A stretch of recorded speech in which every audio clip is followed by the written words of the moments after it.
So hi and welcome to today's video. So today I'm going to be showing you the process of cleaning and protecting this pretty neglected Audi A4. Now this one's not been cleaned in around 4 months, so definitely dealt with a lot worse.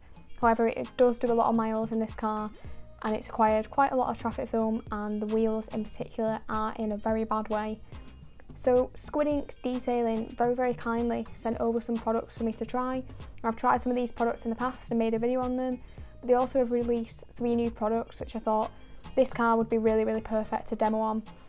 So as always, I'm going to be providing my honest feedback and opinions as we go throughout the video.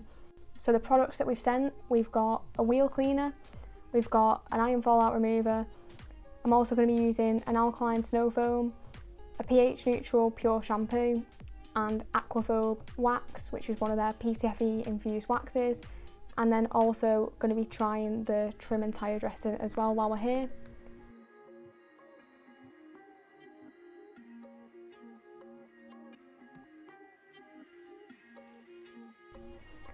So first I just wanted to tackle the tyres and the arches as well, as this was probably the worst area of the car, to be honest. So I'm using Greenstar all-purpose cleaner, diluted to 10% in the spray bottle, spraying it quite liberally onto the tyres and onto the tyre brush itself, and working that in as much as possible. Now you can see there's a lot of dirt coming off here, and it did take quite a few passes on the tyres before I was happy with the sort of colour the foam was coming off, so before it kind of turned white. So I went for 3 passes here and it came up to quite a pretty good standard in the end, and was happy to apply tyre dressing over the top.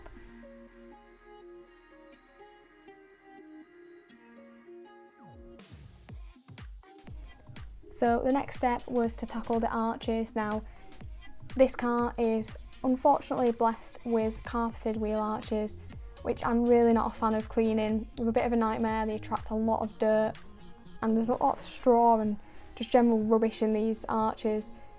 So I gave them a good scrub out using that all-purpose cleaner and trying to reach as far back as I possibly could. Managed to get them to a decent standard before power washing all that grime away. So the first Squid Ink product trying today is Blue Lagoon, which is their wheel cleaner. So first off, starting with the scent of this one now. Wheel cleaners generally don't smell great, but this is a huge exception to that. And this one smells absolutely amazing. So it has a cola scent and it does smell like cola bottles. It's absolutely fantastic to work with. It really is great to kind of improve the overall experience. Now this is a dilutable wheel cleaner, and the dilutions that they recommend go from a 1:1 ratio for heavy soiling and down to 9:1 for light. Now I would class these wheels in pretty bad condition, so I went for that 1:1 ratio and gave them a good scrub using this Hog's Care brush to try and get as much of the brake dust off as possible. Once I'd done the alloy faces, I then moved on to the barrels and used my SGCB brush, again with that wheel cleaner sprayed on and into the barrels, and gave them as much of a scrub as possible. Now unfortunately with this car, there's a lot of really stubborn brake dust on there that I've tried to clean in the past and just not had any success with. Even using a clay bar and an iron fallout remover, I couldn't get some of the areas of it. So I managed to get them to a lot better standard than they were, but not completely sort of factory fresh. So I did want to follow up by using an iron fallout remover. So this of course is a Squid Ink Detailing one.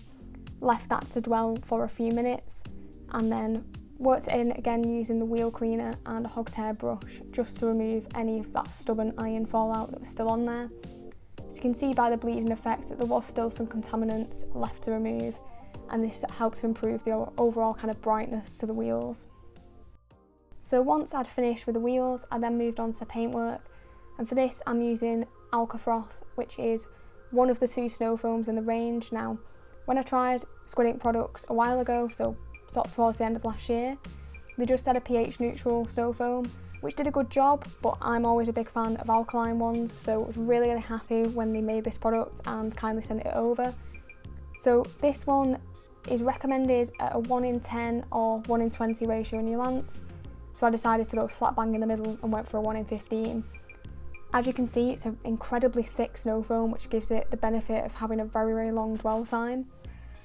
I left this on the car for around 15 minutes and there was still plenty of snow foam on there before it needed rinsing off. Being an alkaline snow foam, the cleaning ability was really, really impressive. Now, I will be doing a demo of this on possibly another car as well, just so you can see the traffic film a little bit better. This car does, quite unfortunately, hide traffic film well, and you can't really sort of see the difference. So I will be doing a snow foam shootout at some point with maybe the Built Hammer one, a Wax Planet one, and we can see where it stacks up against those, because from just this first time of using it, I think it could definitely give them a run for the money there.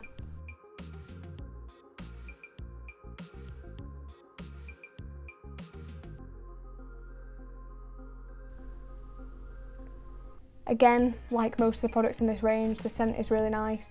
It has a cherry scent to this one, which generally with snow foams you don't tend to get the scent coming through, but with this one you could still smell it on the car. It wasn't really sort of overbearing, it was quite subtle, but it did add to that user experience as well.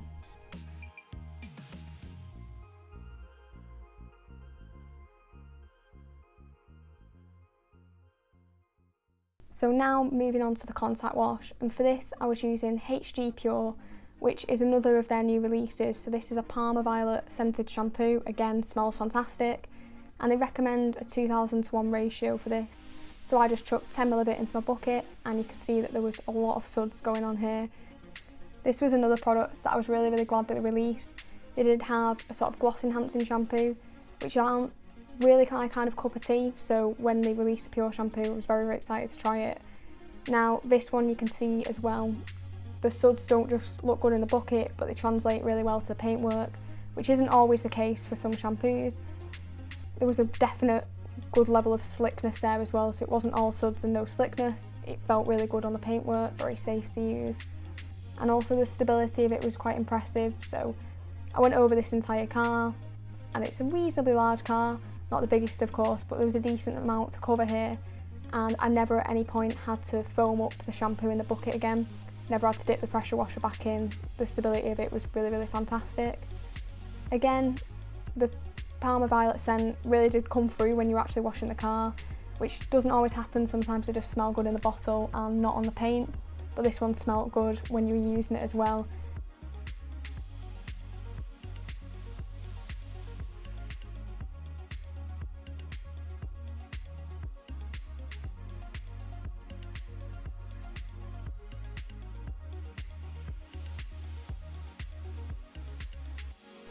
I also used this soft brush by GB Detailing just to work into some of the areas where the mitt itself couldn't reach. So around the windows, the trim here, and also around some of the badges, just to make sure we were getting a thorough clean. As I said, this car does a decent amount of miles and hasn't been cleaned in quite a few months, so there's a lot of kind of ingrained dirt in these areas that needed to be tackled.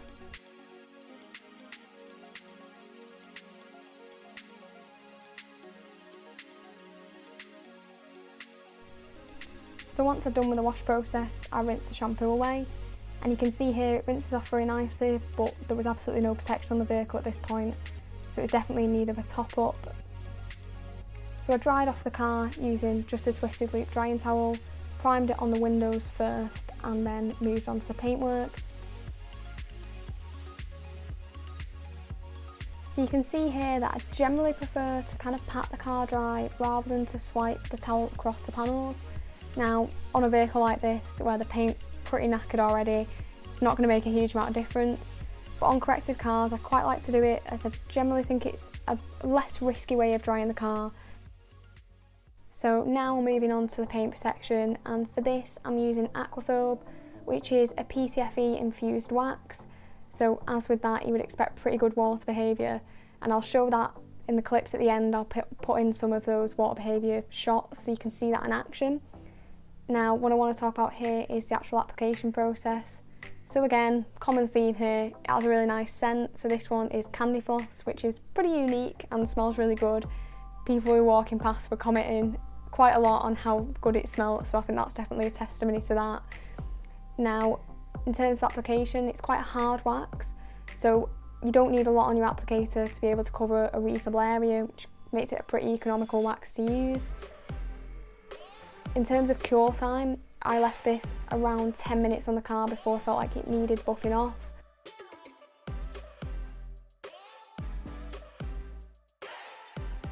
In terms of removal, this is an absolutely fantastic wax to use.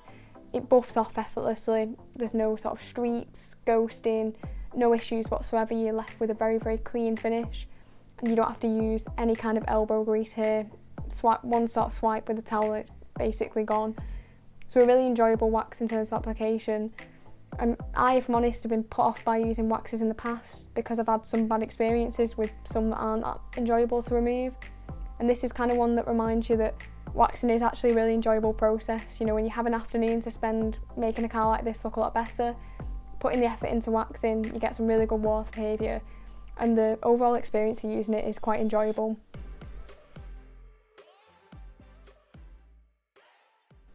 Now finally onto the trim dressing here. So I just wanted to apply some of this to the tyres. It is a multi-purpose dressing, so you can use it on the trim or the tyres. Here I'm using it on these pretty faded and cracked tyres, so I needed to spray quite a liberal amount to be able to get even coverage. The finish on this, I would say, is a fairly satin finish. It's not super glossy, so I think it's really nice because it doesn't distract from the paintwork. There are people that will prefer a really, really glossy look to the tyres, but generally this is sort of the finish I like to go for, and I think it suited these tyres really well.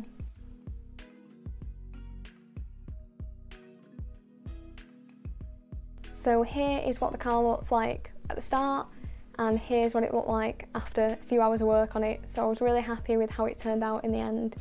Now obviously I've been reviewing Squid Ink products as we've gone through this video, and I always like to provide some kind of constructive feedback and potentially some kind of negative points on the products. I was racking my brains here and I didn't really have a bad word to say about any of them. I thought they did a really, really good job, and I think what Squid Ink have nailed here is the user experience. Now, as an enthusiast, not a professional, I just enjoy spending an afternoon cleaning my car or cleaning one of my friends and family's cars. And when the user experience is good in terms of the products are easy to use and they smell nice, it really does kind of make the afternoon better. It's just a more enjoyable process when you're dealing with products like this that just are fantastic to use. Now, I hope you have enjoyed the video. If you have, it'd be brilliant if you could give it a like. Comment down below if you've got any questions about the process or the products, and subscribe for weekly detailing videos if you're not already. So thanks again for watching, and I'll see you next time.